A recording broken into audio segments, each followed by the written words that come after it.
The holographic display flickered, casting an eerie blue glow across Commander Alan Wright's face as he studied the latest resolution from the Galaxy Council. Another rejection, the 15th in as many months. His jaw clenched as he read the familiar diplomatic language that amounted to a simple message: humans weren't ready for equal representation. 75 years, he muttered, dismissing the display with a sharp gesture. 75 years of contributions, innovations, and peacekeeping, and they still treat us like children. From the viewport of his quarters aboard the Unity Spire, Alan could see the swirling azure atmosphere of Nexus Prime below. The massive space station rotated in a perfect, geosynchronous orbit, housing the Galaxy Council headquarters, a testament to cooperation among 15 advanced civilizations spanning 3 galactic arms. Or so they claimed. The year was 2375. Humanity had achieved faster-than-light travel nearly a century ago, joining the interstellar community with enthusiasm and hope. Earth's Federation had contributed groundbreaking achievements in quantum energy technology, revolutionary medical treatments, and had successfully mediated planetary conflicts that had stumped the Council for decades. Yet despite all this, humans remained second-class citizens in the galactic political arena. Alan's comm unit chimed. "Encrypted transmission from Earth Commander," announced the AI assistant. "President Adams is standing by. Put her through." Alan straightened his uniform, the dark blue fabric emblazoned with Earth's new insignia, a stylized globe with 15 stars, arranged in an incomplete circle. A deliberate design choice that hadn't gone unnoticed among diplomatic circles. President Heather Adams appeared in the holographic display, her silver-streaked dark hair pulled back in her characteristic severe bun. Despite the millions of kilometers between them, her presence filled the room immediately. "Commander Wright, I've just reviewed your report on the Council's latest vote." Her voice was measured, but Alan had served as her diplomatic attaché long enough to recognize the controlled anger beneath her professionalism. "This pattern is becoming tiresome." "Madame President, with all due respect, tiresome doesn't begin to cover it." Alan gestured toward the window, where a Valyrian cruiser was docking at the station. Today, Representative Sorvax of the Valyrians suggested that humanity is too emotional and immature to hold equal voting rights. This was after they approved our quantum stabilizer technology for deployment throughout Council space. President Adams' expression darkened. "They want our innovations, but not our voice." "Precisely. Is everything prepared for tomorrow's session?" Alan nodded. "Protocol Exodus is ready for activation on your command. All our personnel have been briefed with appropriate cover stories. Extraction vessels are on standby throughout Council space. And the technical aspects? Samantha has ensured our systems are integrated in such a way that extraction will cause maximum disruption without permanent damage." Alan paused. "Madam President, are you certain this is the path we want to take? The diplomatic fallout will be severe." President Adams's holographic image leaned forward. "Commander, diplomacy has failed us for 75 years. The Council entities understand only one language power. It's time we demonstrated that humanity will no longer tolerate being undermined." She straightened. "I've secured unanimous support from Earth's Federation Congress. Our people are prepared for potential isolation, but I don't believe it will come to that. Too many worlds depend on us now." "And the Terran Alliance Initiative?" A rare smile crossed the President's face. "Waiting in the wings. The moment Protocol Exodus activates, we'll extend invitations to selected worlds. My analysts predict at least a dozen immediate responses." Alan nodded. "Then I'll see you at tomorrow's session." "In spirit only, Commander. Your position on the front line places you at considerable risk. I'd advise you to maintain a secure evacuation route at all times." "Understood, Madam President." After the transmission ended, Alan stood at the viewport for a long moment, watching the constant flow of spacecraft around Unity Spire. Tomorrow, everything would change. The Council chamber was a marvel of alien architecture, A perfect circular room with 15 grand seats, arranged in a ring, each representing one of the founding species of the Galaxy Council. Earth's 16th seat was noticeably smaller, positioned slightly lower than the others, a physical manifestation of humanity's inferior status. Alan took his place, nodding curtly to the other representatives. Beside him, Samantha Clark, his chief of staff, arranged data tablets with practiced efficiency. Her hands betrayed no tremor, though she knew what was coming. The 27th session of the Galactic Calendar Year is now in session, announced the Chamber AI in 15 different languages simultaneously. First on the agenda, the Drexian petition regarding expansion rights in the Centauri sector. Representative Talor of the Drexians rose his iridescent scales, catching the light. Honorable Council, the Drexian conglomerate, formally requests mining rights on 12 planetoids in the Centauri system. We have prepared environmental impact analyses and... Objection. Alan interrupted, rising to his feet. The chamber fell silent. Human representatives rarely spoke without being directly addressed. The Valyrian representative Sorvax made a dismissive gesture with his upper limbs. The Earth representative is reminded that Council protocol requires... I'm well aware of Council protocol, Representative Sorvax, Alan said evenly. Just as I'm aware that the Centauri system falls under Earth's protected development zone, as ratified by this very Council 30 years ago. The human's concern is noted, said Gentok, of the ancient Carni, his voice resonating through translator nodes.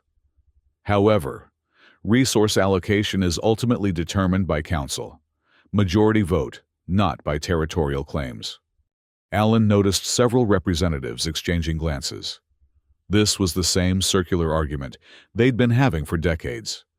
Before we proceed with this agenda item, Alan said, straightening to his full height, the Earth Federation has a matter of immediate concern to present to the Council.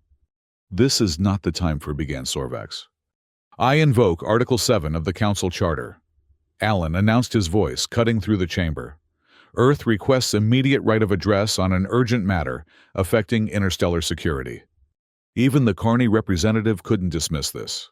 Article 7 was rarely invoked. The Council recognizes Earth's request, droned the Chamber AI. Commander Alan Wright may address the Council under Article 7 provisions. Alan stepped forward and Samantha handed him a small device. He placed it on the central podium, where it projected a holographic Earth seal. Distinguished representatives of the Galaxy Council, he began, his voice echoing in the suddenly silent chamber. For 75 years, Earth has contributed to this Council in good faith. We have provided medical breakthroughs that have saved billions of lives across 100 worlds. Our quantum energy technology powers this very station. Our diplomatic corps has resolved conflicts on Nelvar Theraxia and in the Proxima dispute. He paused, looking at each representative in turn. And yet for 75 years Earth has been denied equal representation. Our petitions for full voting rights have been rejected 15 times. Our expertise is harvested while our voice is silenced. The Drexian representative shifted uncomfortably. Today, by unanimous decision of Earth's Federation Congress, and under direct order from President Heather Adams, I am authorized to inform this Council that Earth is activating Protocol Exodus. Alan pressed his palm against the device on the podium. It pulsed once, then emitted a soft chime. What is the meaning of this? Demanded Gentok, rising from his seat. Protocol Exodus. Alan continued, his voice unwavering, constitutes Earth's formal withdrawal from the Galaxy Council, effective immediately. All Earth-provided technology personnel and support systems will be recalled to Earth space within the next standard week. Chaos erupted in the chamber. The Valyrian representative was shouting something about contractual obligations. The Drexian ambassador's scales had turned a pale green, a sign of extreme distress. You cannot unilaterally withdraw, Talor finally managed to make himself heard. The Council Charter requires a transition period of at least 1 standard year. I direct your attention to subsection 12(b) of the Charter. Samantha spoke up, projecting the text for all to see. Any member world experiencing systematic discrimination in voting rights may accelerate withdrawal protocols in proportion to the duration of said discrimination. Earth has documented 75 years of such treatment. As if on cue, the chamber's lighting flickered. The holographic displays around the room wavered and then stabilized at reduced brightness. "What's happening?" demanded Sorvax. Alan allowed himself a small smile. That would be the beginning of our technology recall. The quantum stabilizers that power this station's main systems were designed and installed by Earth engineers. They are now being reconfigured for removal. "This is outrageous," Gentok's voice boomed. "This action borders on hostility." "Not at all," Alan replied calmly. "We're simply taking our property with us, as is our right under Council Commerce laws that you all voted on and approved. I have already transmitted legal documentation supporting our actions to each of your governments." He turned to Samantha. "We're done here. Initiate secondary protocols." As they walked toward the exit, the lights flickered again, more pronouncedly this time. Commander Wright called out the representative from Cantherin, one of the younger council species. "Please reconsider this action. The consequences will be devastating for many worlds." Alan paused at the doorway. "Representative, my government has attempted diplomacy for 75 years. We've been patient. We've been accommodating. Those days are over. Any worlds wishing to establish direct relations with Earth are welcome to contact our diplomatic corps directly. Earth is no longer bound by council restrictions." As the door slid shut behind them, Alan and Samantha could hear the chamber erupting into shouting once more. In the corridor, Samantha activated her secure communicator. "Protocol Exodus is active," she reported. "All teams commence operations." Across the station, dozens of human technicians simultaneously abandoned their posts, heading for predetermined extraction points. Throughout Council space on hundreds of worlds, the same scene was playing out. On medical stations, Earth doctors were packing essential supplies. On research outposts, scientists were securing data cores. On trade hubs, human merchants were canceling contracts and rerouting shipments. Aboard a waiting shuttle, Alan established a secure connection to Earth. "Madam President, Protocol Exodus is activated. Phase 1 is complete." President Adams nodded. "Excellent, Commander. The Galaxy Council is about to discover exactly how dependent they've become on the humans they've underestimated for decades." Dr. Catherine White stared at the vial in her hand, conflicted. The blue liquid contained a vaccine that could save millions of Dorvian lives. The genetic hemorrhagic fever ravaging their colony worlds had already claimed over 100,000 victims. As Earth's leading xenovirologist, she had finally synthesized an effective treatment after months of work. And now she was being ordered to withhold it. Dr. White. Her assistant, Marcus, stood at the laboratory door. "The evacuation shuttle leaves in 30 minutes. We need to secure all research materials." Catherine closed her eyes briefly. "Marcus, do you know how many Dorvians will die without this vaccine?" "I do," he said quietly. "But I also know how many humans have died because the Council refused to grant us emergency access to restricted space during the Titan colony disaster last year." She looked at the rack of vials, enough to inoculate 1 million Dorvians. "This isn't about revenge." "No, it's about leverage," came a new voice. Linda Garcia, the diplomatic attaché assigned to the medical station, entered the lab.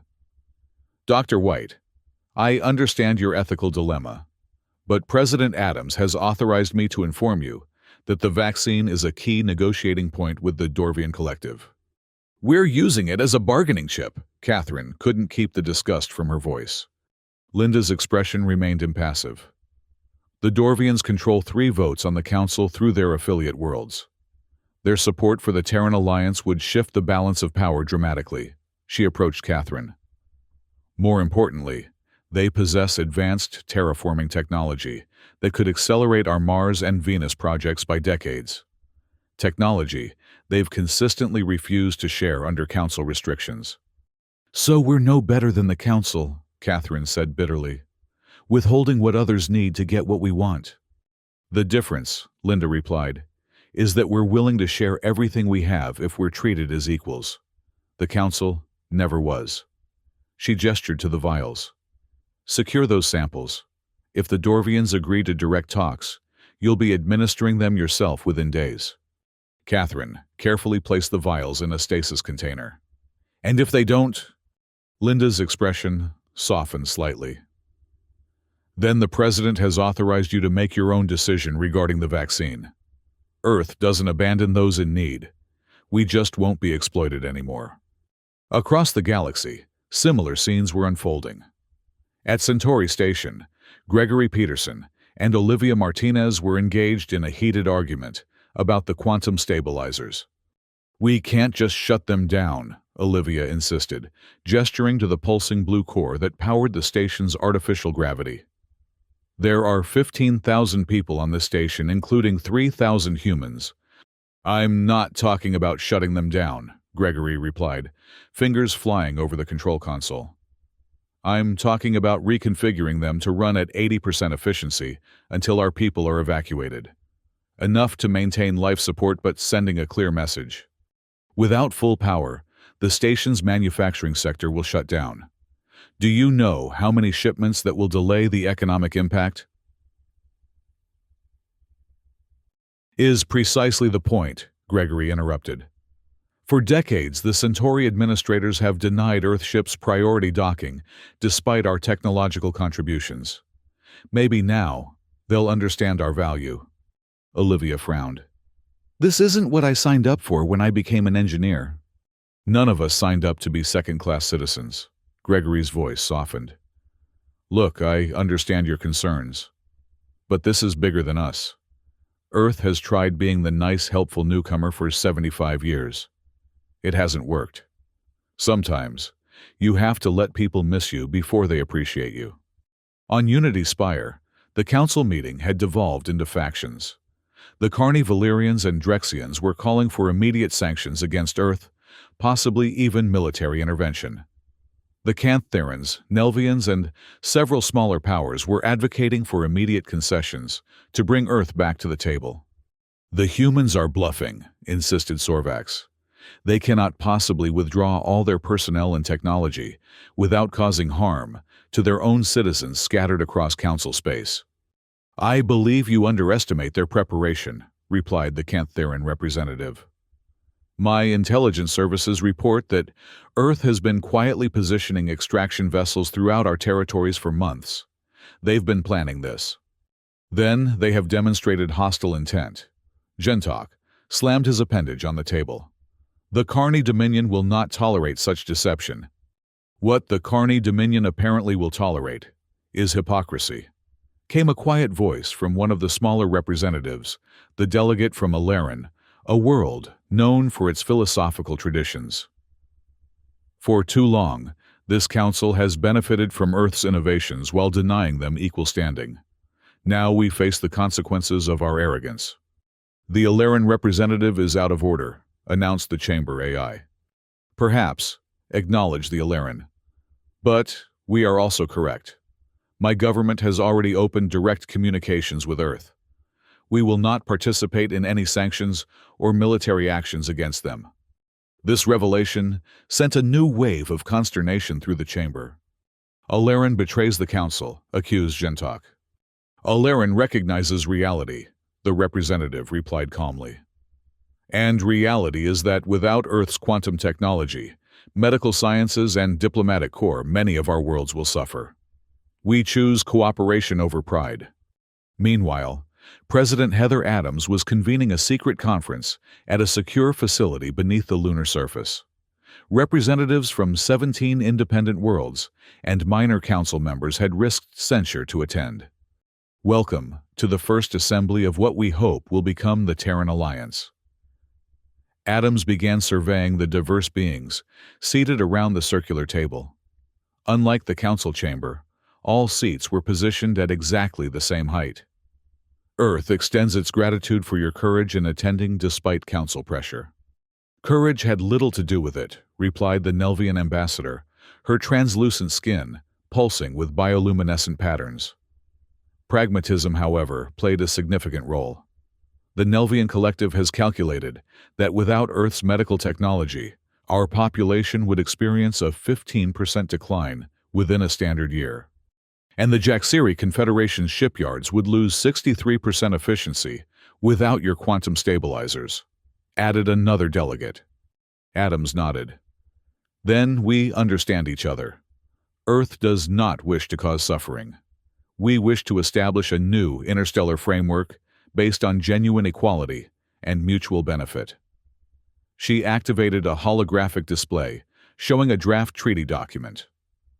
The proposed Terran Alliance Charter guarantees equal voting rights technology, sharing mutual defense, and open borders among all signatories. "What of the Galaxy Council?" asked a reptilian delegate. "They will not accept this challenge to their authority lightly." "The Council's authority exists only as long as worlds recognize it," Adams replied. "Already our intelligence suggests that numerous member worlds are reconsidering their allegiance as Earth's withdrawal creates cascading system failures. You orchestrated this crisis to force a realignment of power," observed the Nelvian, her tone more impressed than accusatory. "We orchestrated nothing," Adams corrected. "We simply stopped allowing ourselves to be exploited. The crisis you speak of is merely the natural consequence of the Council's dependence on Earth's contributions they consistently undervalued." She looked around the table. "The question now is whether you wish to be part of building something better." As representatives began reviewing the proposed charter, Adams received an urgent communication. After listening for a moment, her expression grew grim. "It seems the Carney Dominion has chosen to accelerate matters," she announced. "A Carney battle fleet has surrounded a Laren colony demanding they renounce all contact with Earth or face protective occupation." The gathering erupted in outcry. "This proves the Council cannot be trusted," declared the Jaxiri representative. "The Carney wouldn't take such action without at least tacit approval from the Valyrians and Drexians." "Madam President," the Alluran delegate spoke, his voice strained. "My colony has no defensive capabilities against a Carney fleet. We value our new relationship with Earth, but we cannot sacrifice our people." Adams held up a hand for silence. "No one is asking for sacrifice. Earth anticipated this possibility." She activated her secure communicator. "This is President Adams. Deploy the UEE's Defiance to the Alluran system. Activate Artemis Protocol." She turned back to the startled delegates. "Representatives, if you would care to observe the view screen, you're about to witness the kind of partnership the Terran Alliance offers its friends." The UEE's Defiance emerged from hyperspace at the edge of the Alluran system. Though not the largest vessel in Earth's fleet, its sleek black hull, bristling with advanced sensor arrays, made it among the most sophisticated. On the bridge, Captain Eleanor Hayes assessed the tactical display. 7 Carney vessels in standard siege formation around a Laren colony. Their weapons are powered, but not deployed. "Standard intimidation tactics," observed her executive officer. "They're not expecting resistance." "That works in our favor." Hayes opened a channel. "This is Captain Hayes of the Earth Federation vessel Defiance. We're detecting an unauthorized blockade of a Laren colony, a diplomatic ally of Earth. Dispersal is advised." A harsh, translating voice responded immediately. "Earth vessel, this is Commander Vextal of the Carney Dominion. The situation at Alluran is an internal council matter. Your presence is unauthorized and provocative. Withdraw immediately." Hayes glanced at her weapons officer, who nodded confirmation. "Commander Vextal, we have no intention of engaging your vessels. We're simply here to ensure the safety of our Alluran friends." She signaled to her communications officer to cut the external channel. "Deploy the Artemis constellation. Silent running protocol." From the Defiance's launch bays, dozens of small stealth satellites were ejected, their matte black surfaces, absorbing rather than reflecting light, making them nearly invisible against the void of space. Propelled by minimal thrusters, they began spreading out in a carefully calculated pattern around the Carney fleet. Artemis units achieving optimal position in 45 seconds, reported the tactical officer. Hayes, reopen the channel to the Carney commander. Commander Vextal, as a courtesy, I'm informing you that Earth does not recognize Council authority over independent worlds that choose to align with us. We request that you withdraw your vessels from Ulleran space immediately. Your request is denied, came the immediate reply. The Carney Dominion does not respond to threats from lesser species. You have 1 standard hour to leave the system before we consider your presence an act of war. Hayes allowed herself a small smile. Actually, Commander, you misunderstand. That wasn't a threat. It was a countdown. She nodded to her tactical officer. Artemis protocol active. Throughout the Carney fleet, a simultaneous phenomenon occurred. Every ship suddenly went dark, their external lights engines and weapon systems shutting down simultaneously. The vessels drifted powerless, their hulls now visible only as dark silhouettes against Alaran's distant sun. On the bridge of the Defiance, Hayes opened a general broadcast channel that would reach not only the disabled Carney ships, but the Alaran colony, and through relays, many worlds beyond. Attention Carney vessels. Your ships have been temporarily disabled by the Artemis system, a targeted quantum field that disrupts energy transfer processes. Your life support systems remain operational, but weapons propulsion and communications will remain offline for approximately 72 hours. Emergency power will activate after that time, allowing you to return home safely. She paused to let that sink in. Earth does not seek conflict with the Carney Dominion or any Council world. We seek only respect and equal treatment. The Artemis system demonstrates our capability without causing harm. Not 1 shot was fired, not 1 life endangered. Remember this when you consider how to engage with Earth and its allies in the future. Turning to her communications officer, Hayes added, transmit visual records of this encounter to all worlds within our relay network. Include an open invitation to discuss Terran Alliance membership with any interested government. Within hours, images of the powerless Carney fleet, once considered among the most formidable in the galaxy, spread across hundreds of worlds. The message was clear. Earth possessed technology far beyond what they had shared with the Council, and they could deploy it with surgical precision and without bloodshed. The diplomatic fallout was immediate. 6 more Council worlds sent representatives to the Lunar Conference within days. The Dorvian collective, facing mounting death tolls from their hemorrhagic fever, agreed to direct talks with Earth. Within hours, Dr. Catherine White was en route to their homeworld with vaccine supplies, accompanied by terraforming experts, ready to negotiate technology exchange. As the Carney fleet drifted powerless, Gentok faced humiliation before the Galaxy Council. This unprovoked attack on Carney vessels is an act of war. He thundered his translator nodes, barely keeping up with his rage. Curious definition of unprovoked, observed the Alaran representative. Your fleet was threatening a peaceful colony. And curious definition of attack, added another delegate. No Carney ships were damaged, no personnel injured. In fact, Earth demonstrated remarkable restraint. They made us appear weak, Gentok countered. No, replied the Cantheran representative. They revealed that we already were. He stood, addressing the entire chamber. For decades, this council has operated on the assumption of military superiority over Earth. That assumption has been proven false in the most elegant way possible, not through destruction, but through demonstration. The Valyrian representative Sorvax, who had been uncharacteristically quiet, finally spoke. What would the Council have Earth do? Return to their previous role, accept our authority. They will never do so, said the Nelvian representative. And in truth, they should not.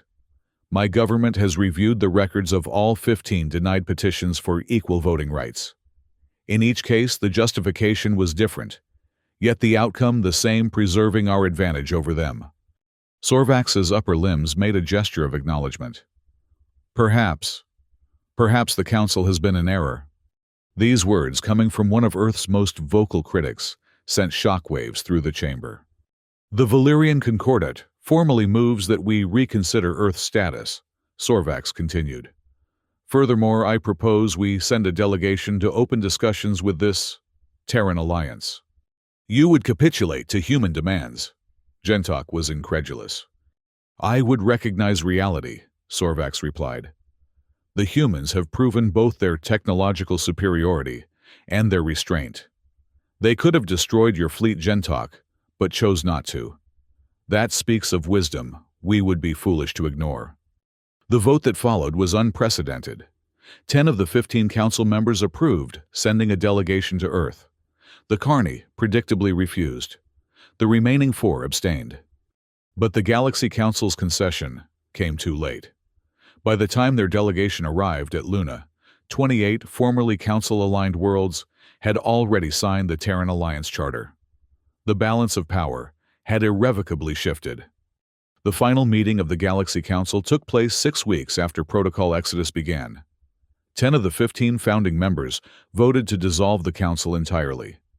In its place, most intended to join the rapidly expanding Terran Alliance, which now encompassed 38 worlds and growing. Unity Spire Station, once the proud symbol of the Council's authority, was gradually powering down as its Earth-designed systems were withdrawn. The station would eventually be decommissioned, a relic of an era now passing into history.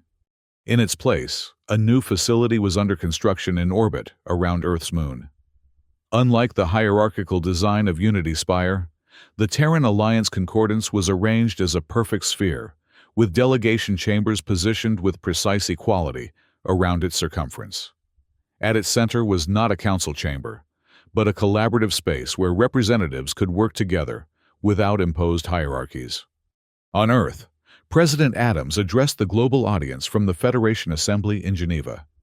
Today marks a new chapter, not just for humanity, but for all sentient species who value equality, cooperation, and mutual respect.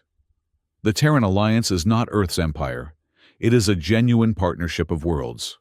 Each member maintains their sovereignty while contributing to our shared future.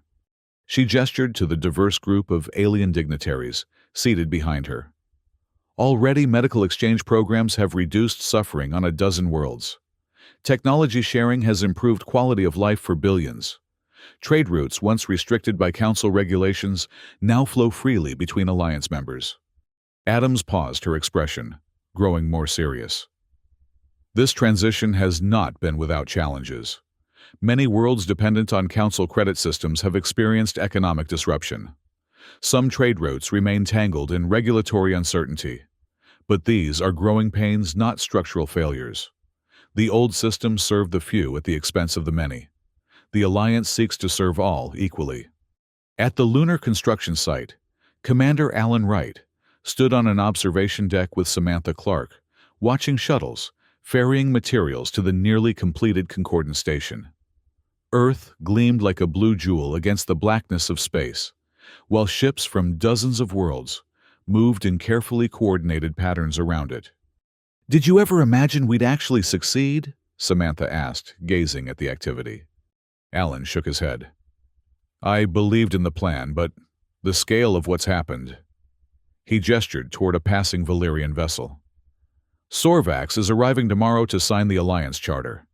The same Sorvax who called humans emotional and immature less than 2 months ago.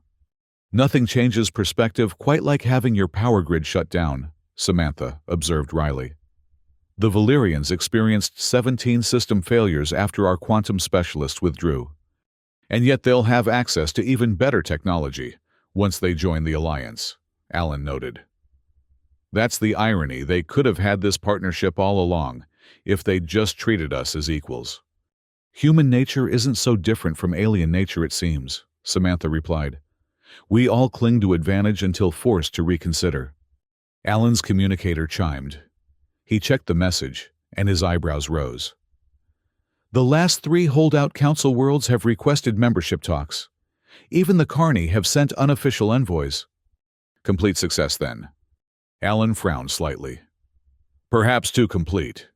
President Adams is concerned about the speed of the Alliance's growth. With 43 worlds now involved, and more joining weekly, ensuring genuine equality becomes more challenging." Some of the newer members are already suggesting Earth should have greater representation, since the Alliance was our initiative. That sounds eerily familiar, Samantha said. Exactly. The President has flatly rejected any such proposals, but the sentiment exists. Alan turned from the viewport. We overthrew one unequal system. We need to ensure we don't accidentally create another with Earth at its center. And if we do, Samantha asked quietly, if we become what we opposed? Alan's expression was resolute. Then someone will eventually do to us what we did to the Council, and they'd be right to do so. He gestured toward the partially constructed Concordance Station. That's why the President insisted on the equality-enforcing provisions in the Charter. No world, including Earth, can ever hold more than a single vote. Technology must be shared openly. No secret alliances or treaties permitted between members. Will it be enough? I don't know, Alan admitted. But it's a better foundation than the Council built. And if we stay vigilant against our own potential for arrogance, perhaps we can avoid their fate. 3 months after Protocol Exodus began, the inaugural session of the Terran Alliance Concordance took place in the newly completed station. Representatives from 46 worlds gathered in the spherical central chamber, a space deliberately designed with perfect acoustics so that every voice could be heard equally clearly from any position. President Adams opened the historic session with a speech that would be studied by diplomatic students for generations to come. Distinguished representatives honored delegates' fellow sentients. Today, we gather not as rulers and subjects, not as founders and supplicants, but as equals united in our diversity. The era of hierarchical interstellar relations ends today. The era of genuine cooperation begins. She gestured to the transparent ceiling, through which Earth was visible among countless stars. Humanity is proud to have catalyzed this transformation, but we claim no special authority because of it. The Terran Alliance takes its name not from Earth's dominance, but from the ancient word terra, ground foundation, the common surface upon which we all stand, regardless of our homeworld. Around the chamber, translation systems conveyed her words in dozens of languages, each carefully calibrated to preserve not just the literal meaning, but the spirit of equality behind them. Our first act today will be to ratify the Alliance Charter, establishing the principles that will guide our shared future. Equal voice, equal protection, equal opportunity. These are not mere platitudes, but binding commitments enforceable through the transparent legal frameworks detailed in the document before you. The vote was unanimous, the first and perhaps only time such consensus would be achieved in the Alliance's history. As each world's representative pressed their confirmation, a new constellation appeared in the holographic display at the center of the chamber.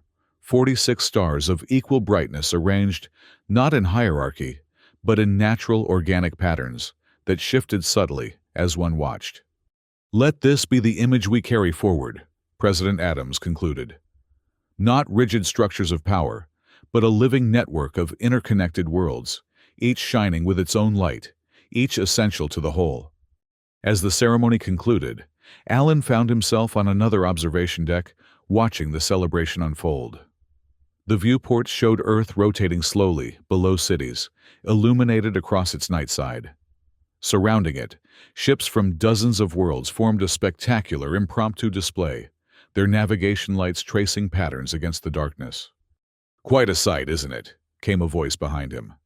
He turned to find President Adams had slipped away from the official reception.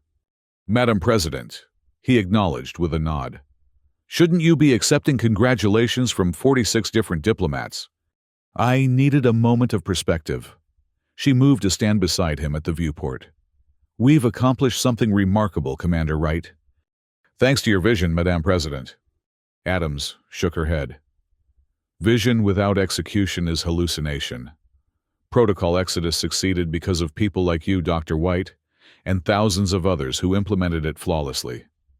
She watched the ships moving below. "But our work is just beginning. The transition challenges, those too, but I'm thinking longer term." Her voice grew quieter. We've created something revolutionary, Alan. A genuine balance of power among worlds with vastly different histories, capabilities, and ambitions. But maintaining that balance will require constant vigilance. Against external threats and internal ones. She turned to face him directly. Especially our own human tendency toward dominance. Already I've heard whispers in the Federation Assembly suggestions that Earth deserves special recognition for founding the Alliance. Alan frowned. The same argument the original Council founders used to justify their elevated status. Precisely. The irony isn't lost on me, Adams sighed. I've spent decades in politics, Commander. I've seen how power corrupts not suddenly, but gradually through small compromises, justified by good intentions. What would you have us do? Serve as the Alliance's conscience, not its ruler. She gestured toward the celebration visible through the viewport. Each of those worlds joined us because we demonstrated both strength and restraint. The Artemis system could have been used as a weapon of conquest. Instead, we used it as a tool for independence. And if future Earth leaders lack your restraint, Adams smiled thinly. That's why the Charter includes provisions for mutual oversight. No world, especially Earth, can deploy technologies like Artemis without clearance from the Alliance Security Council. She paused. Some called it surrendering sovereignty. I call it insurance against our worst impulses. Their conversation was interrupted by a diplomatic aide. Pardon the intrusion, Madam President, but the Cantheran Primarch is requesting your presence for the ceremonial toast. Duty calls. Adams straightened her formal attire. Commander Wright, I'm appointing you as Earth's first permanent representative to the Alliance Concordance. Your experience with both Council politics and Protocol Exodus makes you uniquely qualified. Alan bowed slightly. I'm honored, Madame President. Don't be too honored, she replied, with unexpected candor. It's a position that will make you enemies on all sides. The former Council powers will resent you for orchestrating their downfall. Some of our own people will pressure you to secure advantages for Earth. The newer Alliance members will watch your every move for signs of human exceptionalism. Sounds like a diplomatic minefield.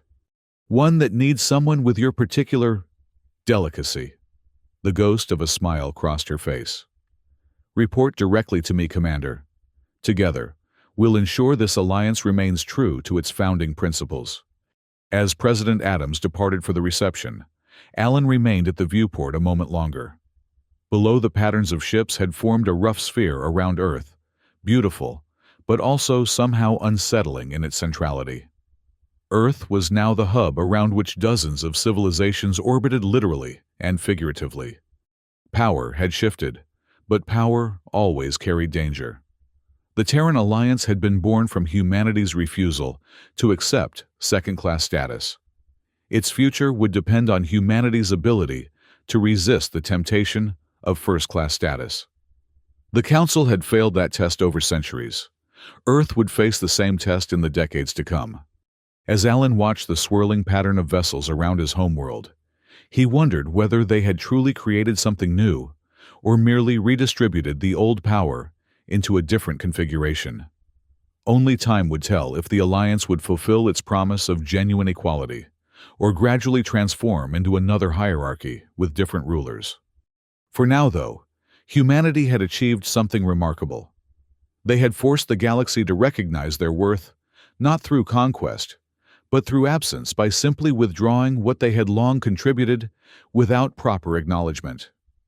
It was a lesson in leverage that extended far beyond interstellar politics. The first session of the Terran Alliance had succeeded beyond anyone's expectations. The new era had officially begun. Whether it would ultimately differ from the old remained to be seen.